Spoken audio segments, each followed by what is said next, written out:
السلام علیکم۔ ایک شخص نے گو کا شکار کیا اور اسے اپنے گھر لے جانے کے لیے چل پڑا۔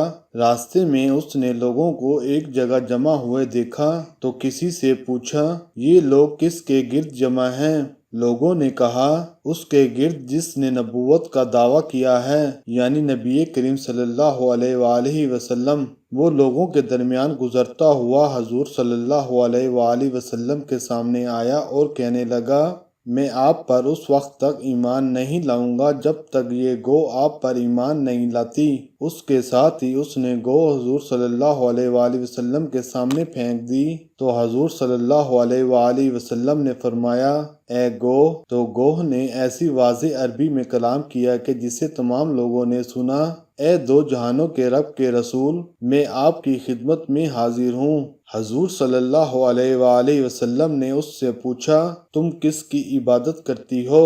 اس نے عرض کیا، میں اس کی عبادت کرتی ہوں جس کا عرش آسمانوں میں ہے، زمین پر جس کی حکمرانی ہے اور سمندر پر جس کا قبضہ ہے، جنت میں جس کی رحمت ہے اور دوزخ میں جس کا عذاب ہے۔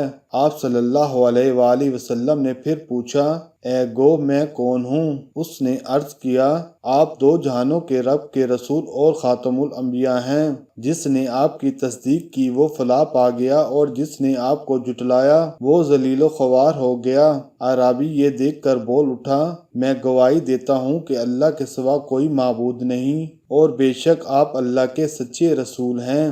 جب میں آپ کے پاس آیا تھا تو روئے زمین پر آپ سے بڑھ کر کوئی شخص مجھے ناپسند نہ تھا، اور اس وقت آپ مجھے اپنی جان اور اولاد سے بھی بڑھ کر محبوب ہیں۔ حضور صلی اللہ علیہ وآلہ وسلم نے فرمایا، اس اللہ کے لیے ہی ہر تعریف ہے جس نے تجھے اس دین کی طرف ہدایت دی جو ہمیشہ غالب رہے گا اور کبھی مغلوب نہیں ہوگا۔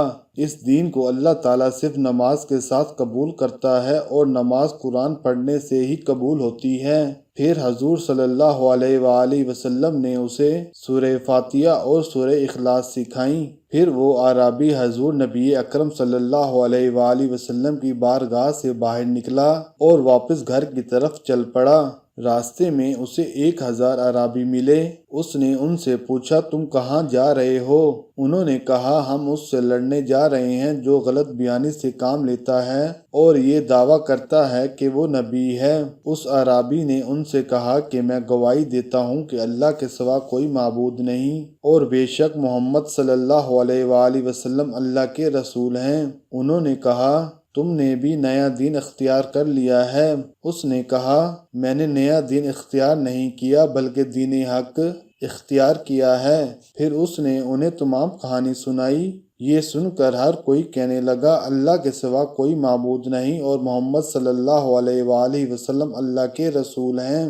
حضور نبی اکرم صلی اللہ علیہ وآلہ وسلم تک جب یہ خبر پہنچی تو آپ صلی اللہ علیہ وآلہ وسلم انہیں ملنے کے لیے تیزی سے بغیر چادر کے باہر تشریف لائے۔ وہ آپ صلی اللہ علیہ وآلہ وسلم کو دیکھ کر اپنی سواریوں سے کود پڑے اور حضور نبی اکرم صلی اللہ علیہ وآلہ وسلم کو چومنے لگے اور ساتھ ساتھ کہنے لگے، اللہ کے سوا کوئی معبود نہیں، محمد صلی اللہ علیہ وآلہ وسلم اللہ کے رسول ہیں۔